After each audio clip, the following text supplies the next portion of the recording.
Bonjour à tous. Merci. Tous mes remerciements aux organisateurs, au professeur Emmanuel Rouch, à Madame Sally pour la modération aussi, pour l'invitation à participer à ces congrès et de contribuer aux réflexions autour de l'éducation thérapeutique des patients. Pour cette conférence, je vous présente les premiers résultats du volet formation du projet de recherche action formation intitulé Croiser les expériences vers une transformation de l'action de soins dans la maladie chronique. Ce projet est financé par l'appel projet national d'accompagnement à l'autonomie en santé de la DGS est porté par le docteur Beckwirt, médecin du groupe hospitalier de la région de Mulhouse, Sud-Alsace. Et ce projet a pour but d'interroger les formes d'énonciation qui favorisent la construction d'une approche émancipatrice dans le cadre de l'ETP. Et il se décline en 3 objectifs secondaires. Identifier les approches narratives facilitant la prise de conscience, puis la reconnaissance de l'expérience de vivre avec une maladie chronique, former à leur utilisation auprès des patients, aidants et des soignants, évaluer l'impact de ces approches, d'une part, sur le processus de construction de l'autonormativité perçue par les patients aidants et d'autre part, sur l'évolution des pratiques des soignants. Moi, je collabore avec ces projets depuis 2018 en tant que chercheur et formatrice. Et pour cette présentation, je vous présente d'abord la méthodologie de la formation menée, puis les résultats concernant les contributions des approches narratives pour les participants en interface avec l'ETP. Donc, la mise en œuvre de ces projets repose sur une démarche participative corrélée à un ancrage éthique à plusieurs niveaux. D'abord, l'élaboration du projet a suivi les principes d'une co-construction entre l'association ITAC de Strasbourg, l'hôpital à Mulhouse et l'axe A du centre de recherche Experis de l'Université Paris-Nord, Sorbonne Paris-Nord. Ensuite, son accompagnement a été assuré par le comité de pilotage composé de 8 co-chercheurs, y compris 3 personnes vivant avec une maladie chronique, 2 aidants et 3 infirmiers diplômés d'État, 2 chercheurs et la coordinatrice du projet. Et une charte d'engagement et de confidentialité donnant la priorité de parole aux patients et aux aidants, et ça a créé un cadre éthique du projet. Et afin de donner un socle de connaissances commun aux soignants et aux patients aidants, nous avons débuté le cycle de formation par une initiation à l'OTP. Les objectifs de l'OTP, la posture, l'attitude éducative en santé ont été abordés, tenant compte de la diversité du groupe et anticipant la suite de la formation aux approches narratives, afin de produire un dialogue entre les démarches mises en synergie. L'OIPSEM, l'organisme de formation, en lien avec le laboratoire d'éducation et pratique en santé, l'EPS, de l'Université Sorbonne Paris-Nord, a assuré cette première étape. 2 sessions de 2 jours ont été réalisées en septembre 2018, puis en janvier 2019, permettant la formation de 15 personnes, 13 patients et 2 aidants. La formation aux approches narratives a eu lieu entre avril et juin 2019 en 3 sessions de 3 jours. 2 jours suivis l'un de l'autre et un jour de plus, sachant que le premier était dédié à la narration, le deuxième à l'explicitation et le troisième destiné à une synthèse de contenu abordé et des expériences vécues. Il s'est tenu dans un intervalle entre 15 jours à un mois. Et on a fait ce choix pour laisser aux participants un temps de maturation et d'expérimentation des approches narratives dans le cadre de leurs activités personnelles et professionnelles. Et c'est important de dire que par approche narrative, nous entendons d'une part la mise en mots d'un récit en première personne, relié à une expérience vécue de la maladie, et d'autre part, l'explicitation de certains événements de cette expérience vécue dans le but d'appréhender et de comprendre leurs aspects formateurs. Les approches narratives travaillées dans ce cadre se sont édifiées à partir d'une perspective herméneutique et microphénoménologique, dans laquelle le parcours de vie et l'explicitation du vécu sont mis en dialogue en explorant l'expérience dans sa perspective diachronique, construite au fil du temps, et synchronique, composée par des séquences d'actions sur une même durée. Ainsi, il ne s'agit pas seulement d'apprendre au patient à gérer sa maladie ou à s'adapter à son traitement ou de développer des compétences en littératie en santé, mais de le considérer comme un véritable partenaire acteur dont l'expérience du vivre avec la maladie est incontournable au maintien et à l'amélioration de sa santé. Ce qui fait appel à la notion de pouvoir d'agir sur sa vie par rapport au contexte et aux conditions d'existence. Au total, 32 personnes ont été formées. Elles ont été divisées en 3 groupes de 8 à 12 personnes, entre participants, aidants et professionnels.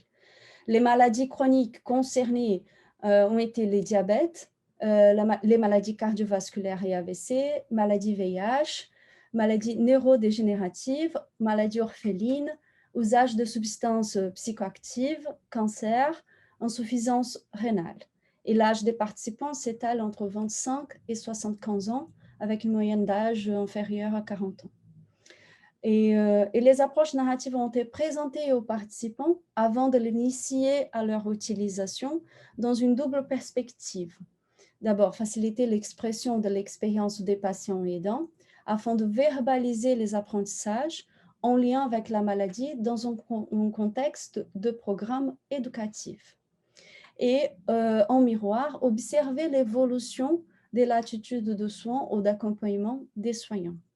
Nous avons porté intérêt aux thématiques qui explorent la construction du lien d'empathie, de confiance, de respect, d'écoute lors des échanges de type narratif pour favoriser les croisements entre les approches narratives et l'ETP, et en supposant d'engager une réflexion sur les postures comme sur les statuts de savoir pour opérer un éventuel changement qui, à notre avis, renonce à la considération hiérarchique de la relation soignant, patient et aidant et abandonne cette idée d'une suprématie des savoirs académiques vis-à-vis des savoirs dits profanes.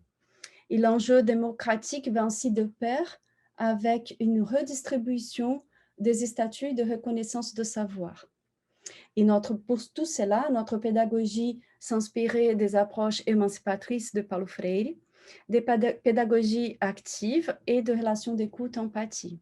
Ces stratégies pédagogiques ont favorisé une ambiance de formation facilitant le développement de compétences narratives, comme par exemple se montrer capable d'initier à la mise en récit, organiser des expériences vécues selon une succession temporelle, mettre en œuvre une expression orale ou écrite en configurant son récit à partir d'une mise en intrigue des éprouvés, des expériences ancrées dans la réalité des participants, quelle que soit leur profession ou statut.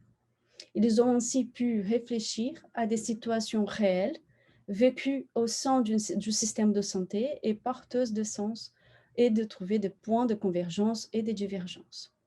Et le travail de recherche qui est venu après, il s'appuyait sur l'analyse des moments de discussion collective de la mise en commun enregistrée lors de la formation. Donc, après une première écoute libre des enregistrements, la retranscription en seconde écoute a été analysée grâce à un travail de codage des paroles et d'identification des catégories analytiques, selon les contenus thématiques abordés par les participants à chaque étape et en référence au contexte d'évocation. Et pour réfléchir sur le résultat concernant les contributions des approches narratives centrées sur la dimension biographique et l'explicitation de savoir au regard de la prise de conscience du parcours de vie avec la maladie et de l'expérience vécue, ainsi que les effets de la formation par rapport à la construction d'une relation d'accompagnement à la mise en récit d'autres malades et patients aidants puis sur le croisement entre des approches narratives et l'OTP, j'ai choisi de vous présenter deux thématiques centrales qui ressortent des analyses et je vais l'illustrer avec quelques verbatims des participants. La première thématique concerne la plasticité de l'empathie au travers de l'écoute de soi et de l'autre. Et pour l'aborder, je reviens à la question de démarrage du récit lors de la formation, le premier jour. Et cette question a été formulée, je vous propose de raconter un moment des vies liés aux soins, en tant que patient ou aidant. La formulation de cette question, c'est le premier aspect, a été faite au sein du comité de pilotage qui a travaillé pour construire une formulation générique pour tous les participants, soyons compris, permettant de dépasser les rôles et les statuts préexistants à la formation.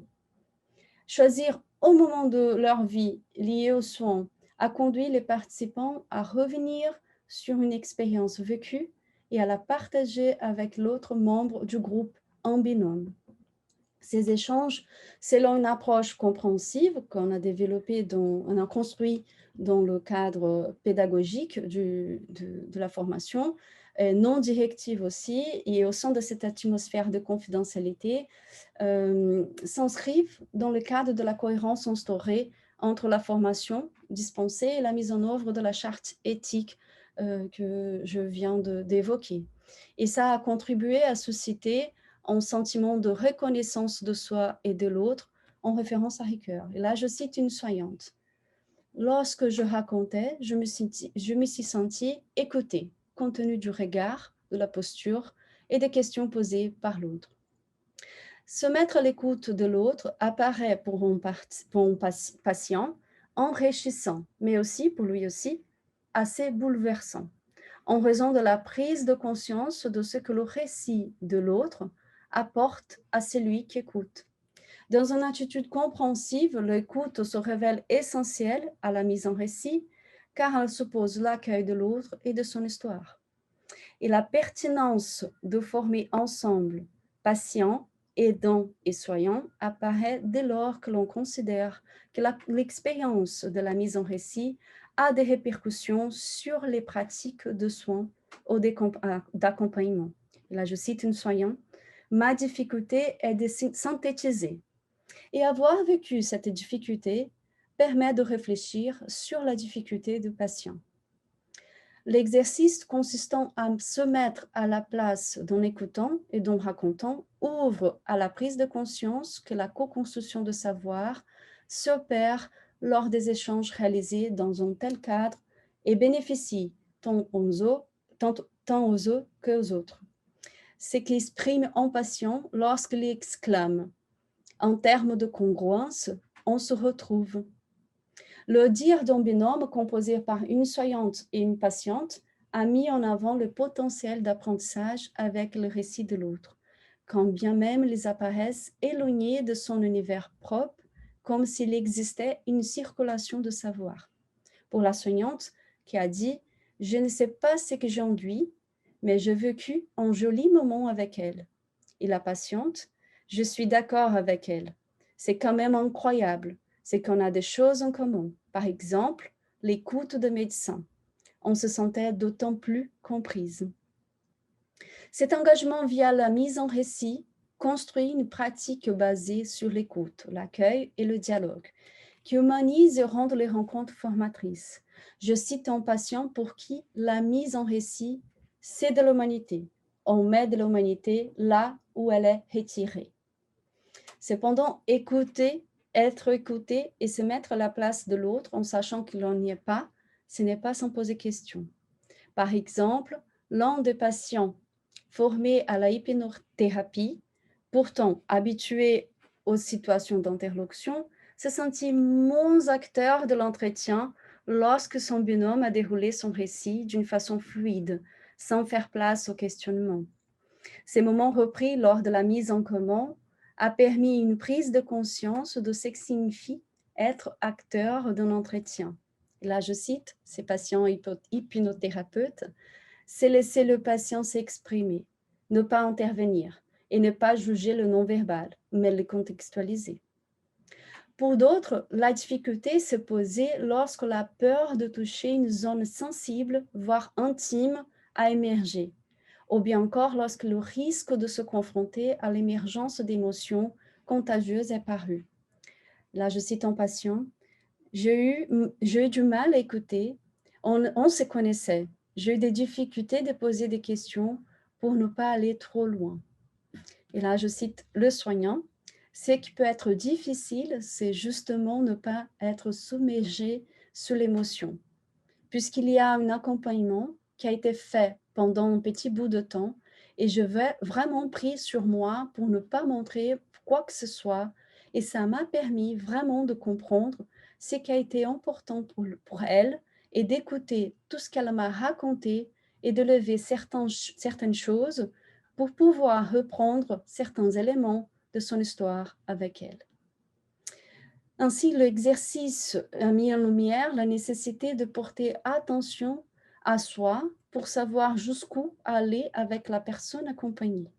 Certains participants ont évoqué leurs stratégies pour rester sur le récit en canalisant les émotions et en calibrant la dynamique d'échange. Et là, je cite un soignant.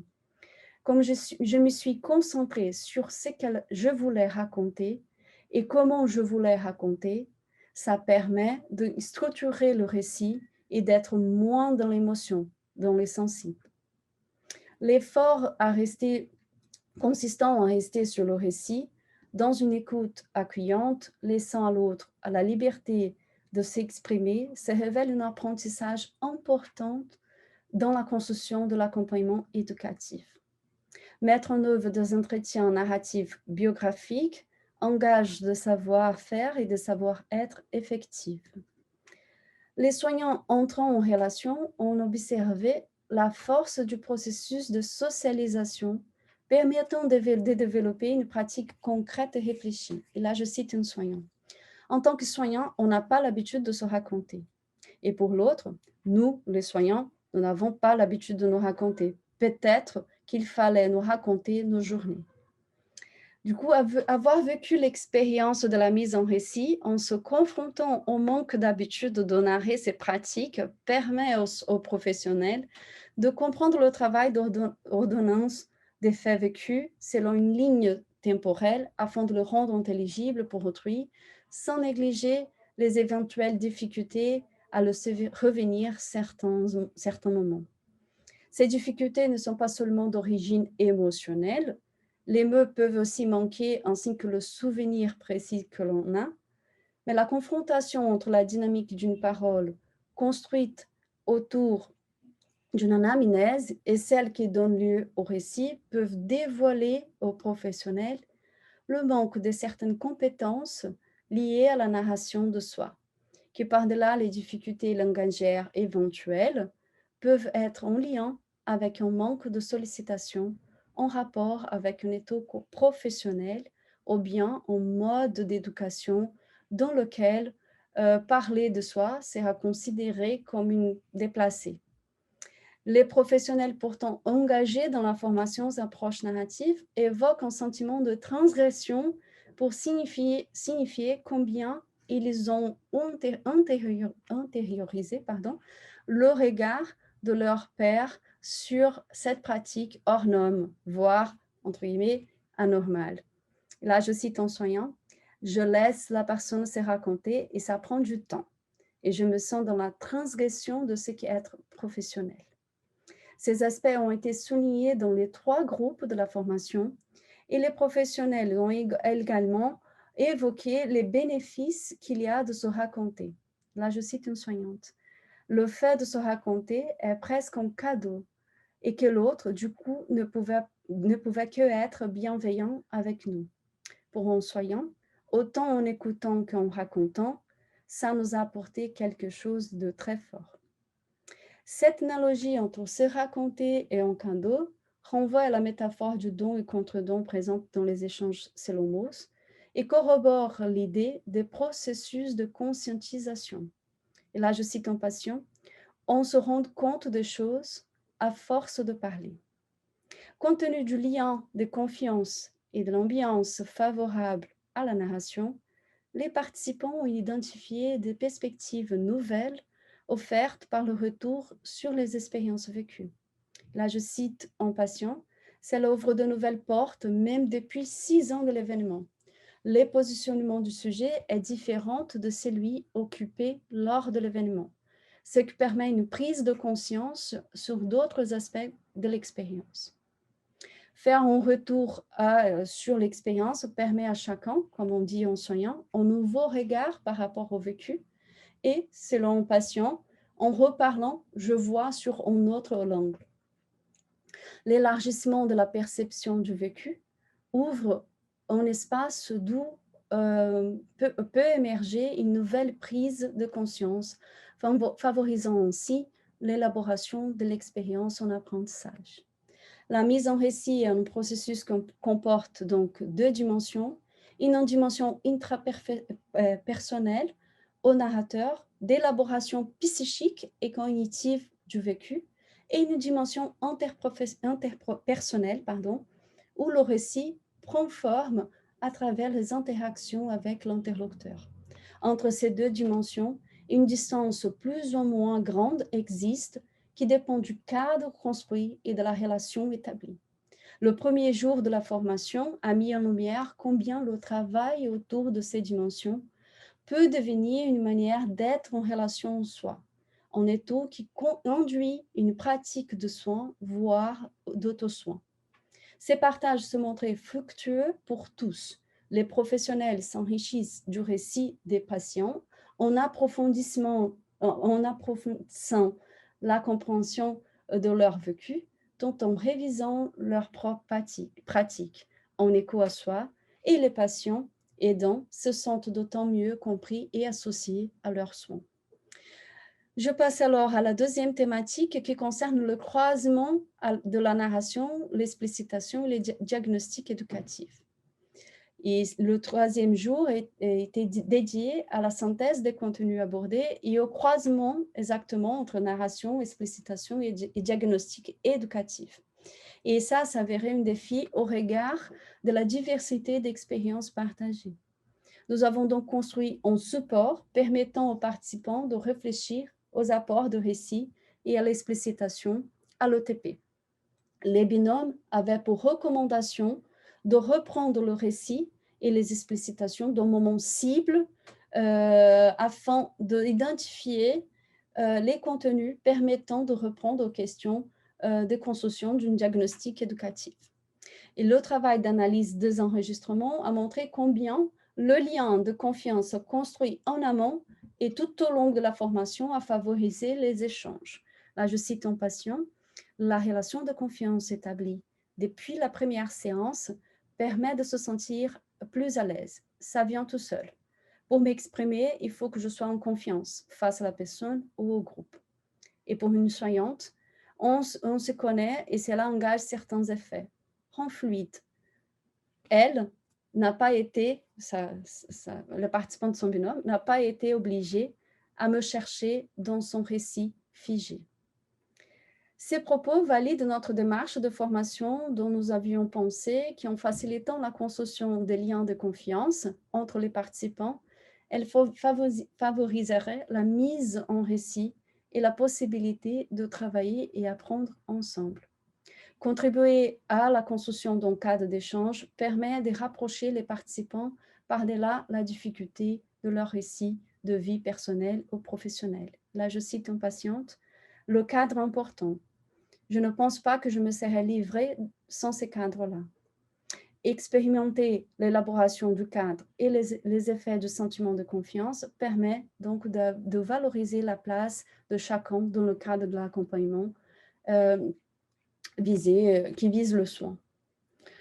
À travers la façon de poser la première question initiant le récit, que je viens d'aborder, d'interroger le mode de réalisation d'une activité, d'approfondir une connaissance acquise, les participants ont pu faire l'expérience des approches narratives en éprouvant eux-mêmes ce que cela apporte, aidés par les échanges de rôles et le changement de rôle et les postures durant la formation.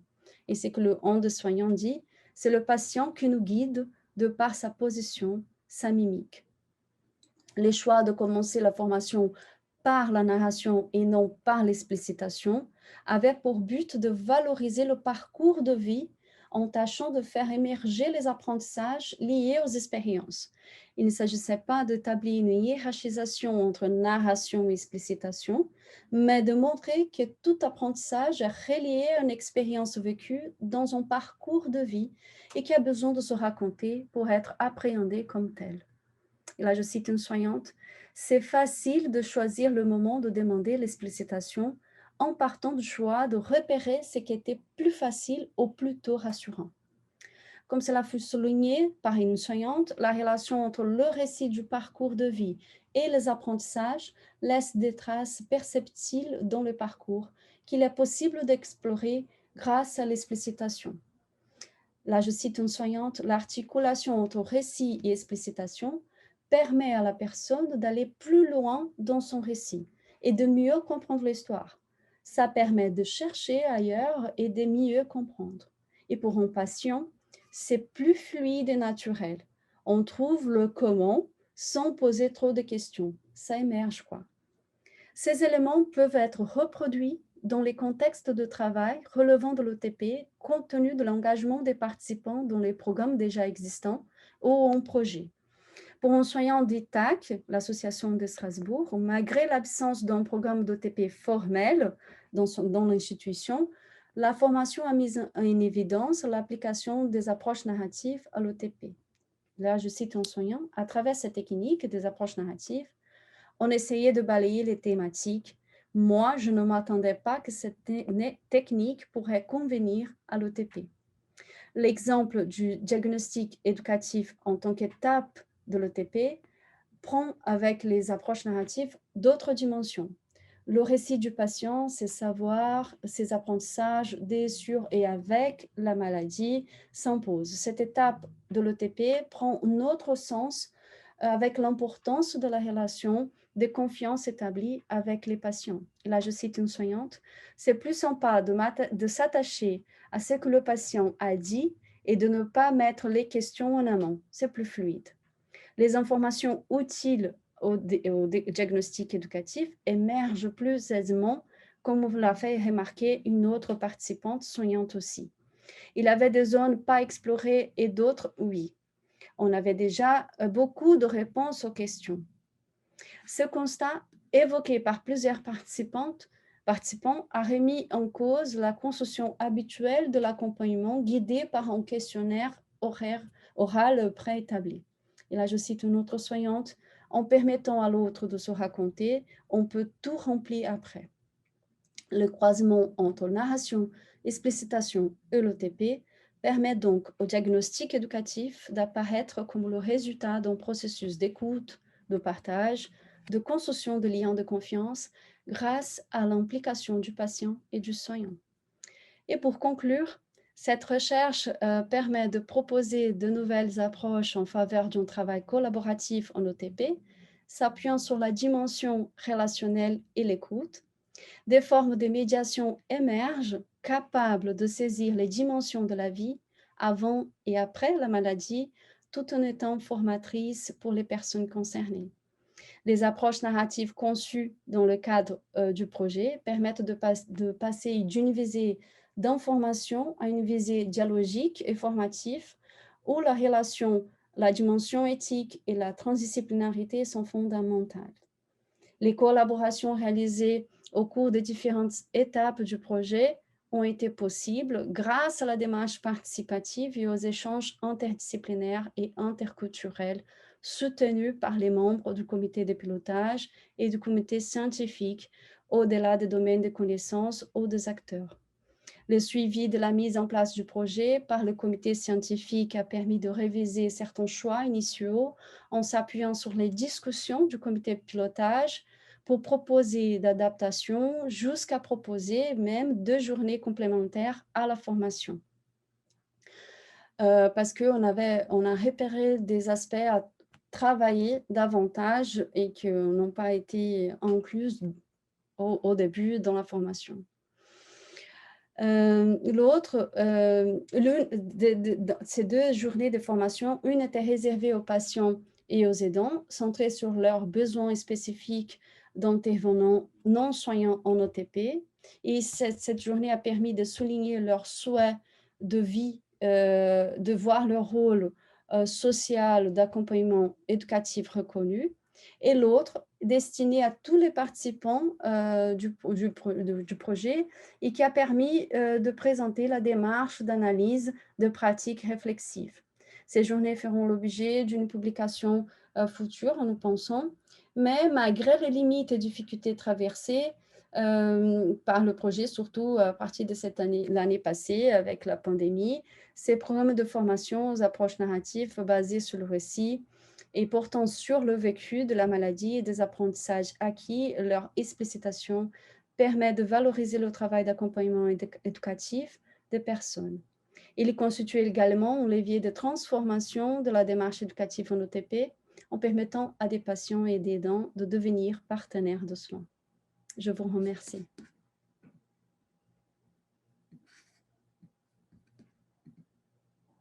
Merci beaucoup, Camilla. Merci pour cette intervention très riche qui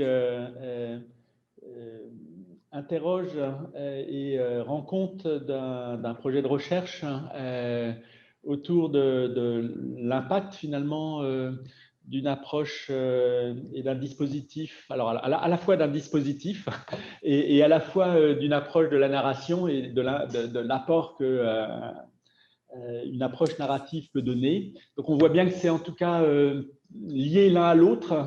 Vous nous avez dit à plusieurs reprises l'importance du cadre de confiance et du dispositif qui permet à chacun, que ce soit les patients ou les soignants et les aidants également, d'intervenir. Quelque part, j'ai l'impression à égalité de posture de dignité, en tout cas, dans ce dispositif. Alors, je ne sais pas, je me tourne vers Clarisse pour savoir s'il y a quelques questions. J'avais peut-être une première question qui était peut-être par rapport aux personnes qui ont participé, notamment aux patients ou aux aidants qui ont participé à ce projet. On est dans le cadre de maladies chroniques et tu l'as peut-être souligné, mais je n'en ai pas forcément le souvenir.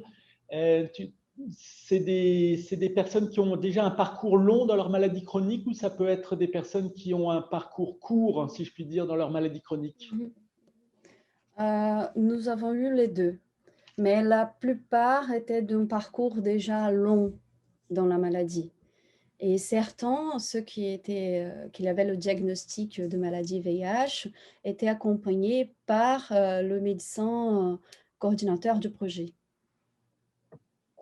Et c'est par ce biais qu'ils étaient invités à participer du projet. Alors, peut-être avant de passer, j'ai encore une autre question qui certainement sous-tendra d'autres questions de chacun d'entre nous. On est dans un dispositif expérimental. La question qu'on se pose forcément, c'est comment est-ce qu'on passe d'un dispositif expérimental à un dispositif, je dirais, dans la vie courante. Alors, j'ai une question d'ailleurs qui ressemble à cette question, qui est: ces approches servent les personnes formées. Comment en étend-on les impacts à l'ensemble d'un personnel hospitalier? Si je prends notre projet comme un exemple, après la formation, parce que dans la formation, on avait, dans le groupe de soignants, on avait des professionnels de l'hôpital et aussi de l'institution ITAC de Strasbourg. Donc, on a pu former une partie des professionnels de l'hôpital et de cette institution, et notamment dans cette institution, ils étaient en train de construire le programme d'OTP. Donc, pour la formation, l'institution ITAC, on sait que la formation à l'OTP organisée et menée par l'EPS et la formation aux approches narratives étaient à la base de la construction du projet. On discutait même de la chance d'avoir pu passer par cette formation avant de développer le projet, parce qu'ils pouvaient mettre en place les apprentissages liés aux formations dans la mise en place du projet. Et pour les professionnels de l'hôpital, après la formation, on était soutenu aussi par la directrice de l'hôpital.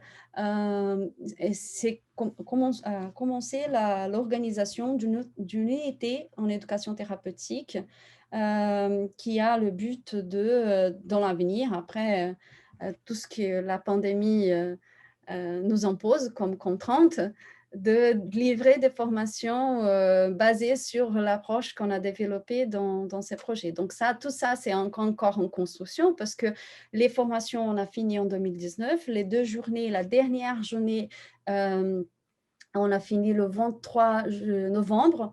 Et juste après, au début de 2020, la pandémie nous a obligés à ralentir le travail et même la présentation des résultats, on n'a pas pu faire encore parce qu'il y a encore de travail à faire autour des résultats parce que nous avons la contrainte aussi de répondre à l'évaluation nationale. Donc, nous sommes encore dans le travail de recherche à partir des données. Mais on envisage la possibilité de donner une suite à cette formation dans le cadre de cette unité à l'hôpital. Je ne sais pas si c'était ça un peu la question. Alors, oui, je pense que tout à fait, la réponse est pertinente par rapport à cette question. Il y a à la fois une dimension qui est l'intérêt qu'on a, j'allais dire, à la diffusion des conclusions de l'étude et du dispositif pour pouvoir se l'approprier. Et puis, il y a la dimension, si on se l'approprie en tant qu'acteur du système de santé, que ce soit usager ou représentant d'usagers, professionnels ou aidants, c'est la mise en œuvre en fait dans le quotidien. Ouais. Parce que finalement, on a un dispositif qui implique un temps de formation certain, un dispositif qui, dans la pratique de la prise en soin au quotidien, peut paraître un peu décalé des moyens dont on dispose finalement et du temps, puisque ça a été souligné par les intervenants du dispositif. Se raconter, conscientiser, structurer, c'est pour le patient du temps. Et puis pour le professionnel de santé, on voit bien que c'est aussi ne pas passer par le questionnaire immédiatement, mais prendre le temps de l'écoute et le temps pour laisser encourager cette conscientisation de la part et cette structuration de la part du patient. Voilà, forcément, ça nous interpelle dans notre monde où la temporalité a tendance à se restreindre. Ouais, c'était ça. Ils ont remarqué ça et en même temps qu'ils ont vu les impacts positifs de travailler à partir des approches narratives en lien avec l'OTP, ils ont remarqué aussi que la contrainte de temps, c'est un aspect important et qui peut poser souci, problème à l'application des approches narratives que demande un temps. Demande un temps d'échange, demande un temps de construction de liens de confiance, de partage. Et ce n'est pas évident d'inclure tout ça dans la réalité du service qui parfois est pressé par une autre temporalité. Mais dans le service, par exemple, dans l'hôpital de Mulhouse, nous avons 2 services qui travaillent un peu avec cette démarche. C'est le service de gériatrie et de maladie VIH qui arrive à organiser des séances d'OTP, d'accompagnement basées sur ce travail.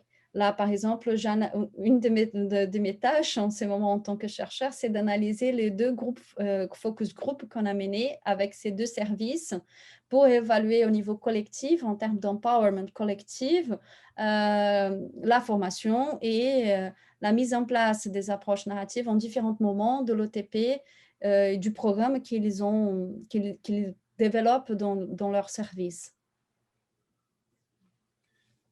Est-ce que l'on peut penser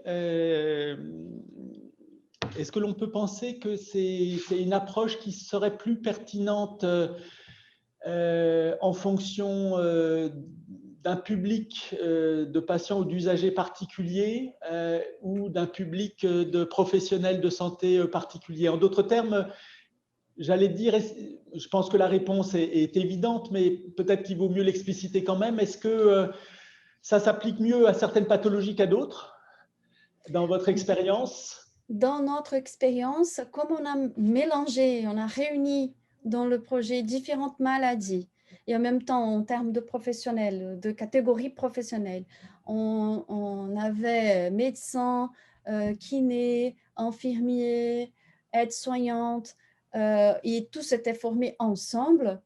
On a dépassé ces frontières et on a vu que ça a été très enrichissant.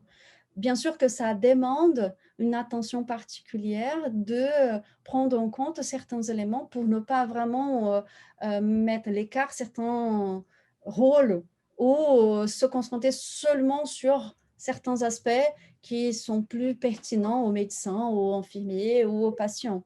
Donc, si on prend tout ça en compte, on peut réunir des maladies. On a vu qu'on a pu réunir des patients avec des maladies différentes, ainsi que des professionnels avec des formations différentes, et que ça est très enrichissant et ça permet aussi de faire circuler dans le groupe une discussion qui est nourrie par les différents regards.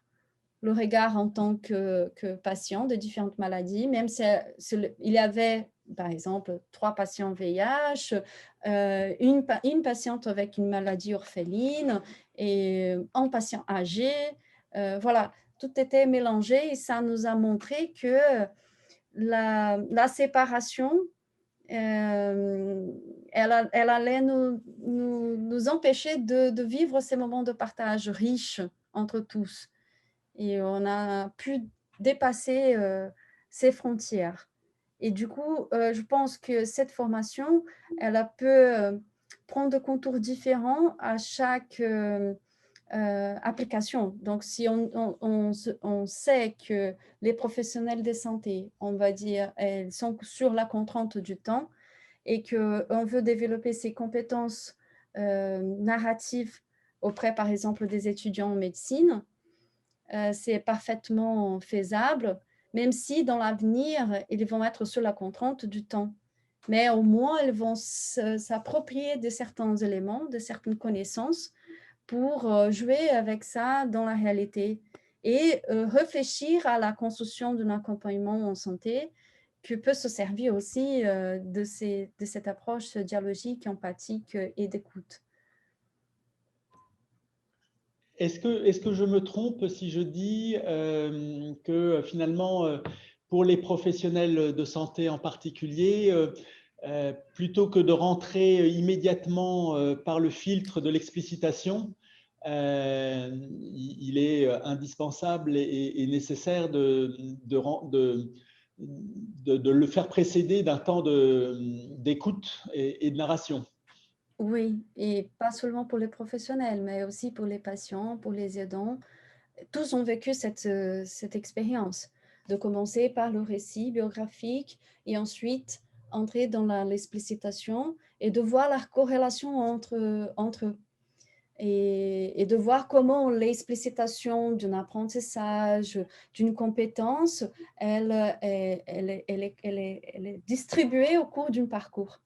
Même si la notion de temporalité d'un parcours, on vit en effet des compressions, on peut raconter notre vie de 10 ans d'expérience dans 1 heure, et ça, c'est un effet de compression.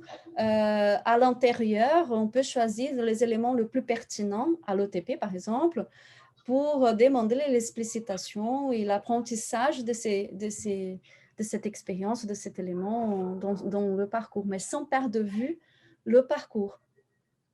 Parce que c'est lui le cadre où se situe l'apprentissage. D'accord. J'avais, il y a plein de questions qui s'accumulent. J'avais une question, alors c'est souvent des questions qui sont ancrées dans notre vécu à chacun d'entre nous. Est-ce qu'un jour ce sera possible d'appliquer cela à l'hôpital en imposant par exemple quelques fois par an aux internes, chefs de clinique, même au PUPH, ça je ne sais pas si je devrais le répéter ça, à assister à des groupes de parole où les patients s'expriment sur leur vécu dans le système de santé, peu importe les spécialités de l'acteur, liées ou non à la pathologie du patient. En fait, quelque part, le dispositif que vous évoquez, la question, c'est finalement, c'est un dispositif de formation, mais qui en même temps a une logique de formation plus large, en fait, qui est une sorte de domino qui s'enchaîne. Ouais, bon, je l'espère, et je connais par exemple à Necker une expérience similaire avec les internes de discussion et de prise en compte de la parole de patient, du vécu de patient et comment le professionnel se situe par rapport à ça, comment on écoutait, comment accueillir ces discours, la narration. Donc, moi, je l'espère que dans l'avenir, on pourra réfléchir à différentes formes d'inclure cette logique d'écoute, de relation, de partage dans les différents moments de la formation. Parce que ça aide à construire une culture. Si aujourd'hui on parle d'une culture qui a les points positifs, mais en même temps est limitante dans plusieurs aspects de la relation de soins, dans l'avenir, j'espère, on pouvoir parler des effets de certaines transformations de paradigmes de formation dans la formation en santé, y compris les médecins, infirmiers, voilà, toutes les catégories. Donc, en t'écoutant, je me dis qu'il y a un changement de paradigme à introduire, entre guillemets, à la fois côté soignant, usager, dans le paradigme de la relation existante, en fait, aujourd'hui dans nos sociétés, dans nos systèmes de santé. Tu as évoqué également que la narration, le temps de narration, plus ou moins associé à l'explicitation, permettait d'identifier des manques de compétences, justement peut-être parfois qu'on peut repérer au travers des difficultés à raconter aussi à l'intérieur de la narration. Il me semble que j'ai noté ça, notamment lorsque tu as évoqué le concept d'anamnèse. Donc on peut, alors je prends un aspect très opérationnel parce que dans l'organisation du système de santé, il y a à la fois ce changement de posture qu'on peut essayer, bien sûr, encourager à mettre en place, et en même temps, les ressources qui sont nécessaires pour déployer ça sont des ressources importantes. Est-ce que on peut se dire, puisque ça permet de repérer éventuellement des difficultés d'acquisition de compétences ou des manques de compétences sur certains domaines, que ce soit des professionnels d'ailleurs ou des soignés, est-ce qu'on pourrait se dire que c'est particulièrement légitime dans des dispositifs qu'on met en place aujourd'hui en France, comme ce qu'on appelle, nous, dans notre jargon, les dispositifs d'appui à la coordination qui sont consacrés à ce qu'on appelle des cas complexes, des situations de handicap, de maladies chroniques particulièrement complexes à la fois dans la dimension sociale, économique, sanitaire. Et est-ce que finalement, c'est pas un domaine dans lequel le déploiement de ce dispositif pourrait être privilégié finalement, parce que c'est des prises en soins qui sont, pour lesquelles on a finalement des difficultés aujourd'hui. Oui, tout à fait. Je pense que c'est un dispositif qui peut facilement s'associer à une approche éthique, au-delà du cadre du projet, que travailler sur un cadre éthique, sur une approche éthique, mais de s'associer dans les institutions, soit de services de santé, soit de formation, les facs, les instituts de formation, liés à un abordage éthique, et inclure dans cet abordage éthique une façon de faire qui considère la narration, qui considère le temps d'échange, la construction de l'empathie, de l'écoute, qui semble évident, mais pas du tout. Et associer ça dans ces espaces, soit des états éthiques, soit des discussions collectives ou des cas complexes peuvent être débriefés ou explorés à partir d'une posture qui favorise la narration, mais cette posture, elle va se construire surtout avec le cas d'éthique et ces éléments liés au dialogue, à l'écoute active et travailler cela, même si on est là, on va dire, pour un cas complexe, avec le but de trouver une solution, c'est pas si évident que tout le monde va être capable de s'écouter et d'accueillir le vécu de l'autre par rapport aux angoisses, les angoisses qui se passent quand on est confronté à une situation critique, soit de fin de vie, soit d'un parcours complexe, un patient qui demande différentes interfaces dans les systèmes de santé. Et c'est pas si évident parce que les professionnels, on a tendance à regarder, bien sûr, à partir de leur point de vue. Et le travail, c'est vraiment de tisser, construire cette tessiture, je dirais. Et sans passer par l'écoute, les dialogues, l'empathie et l'entraînement d'accueillir le récit de l'autre, c'est vraiment difficile de construire une perspective transdisciplinaire parce que des cas complexes demandent une solution qui dépasse les frontières disciplinaires dans la plupart des cas, à partir de mon expérience. Merci beaucoup, Camilla. On est arrivé au bout de notre séquence du moment. On a encore des questions, mais on se proposera de les partager, ces questions, et de voir de quelle façon on peut y répondre ultérieurement. Ouais. Je te remercie. Bon, je reste disponible à recevoir les questions et répondre après, bon, comme vous voulez, comme vous trouvez mieux. Merci beaucoup, Camilla. Je vous propose une petite pause de 5-10 minutes, le temps de passer aux ateliers qui vont suivre, avec un premier atelier ou une table ronde qui va porter sur l'expérience patient au prisme de plusieurs pathologies, avec notamment Madame Randrian Johanni, je dois mal prononcer, et Madame Souriceau, à la fois pour la question du diabète de type 1 et la question du surpoids et de l'obésité. Je vous propose de passer à cette deuxième séquence. Merci à vous.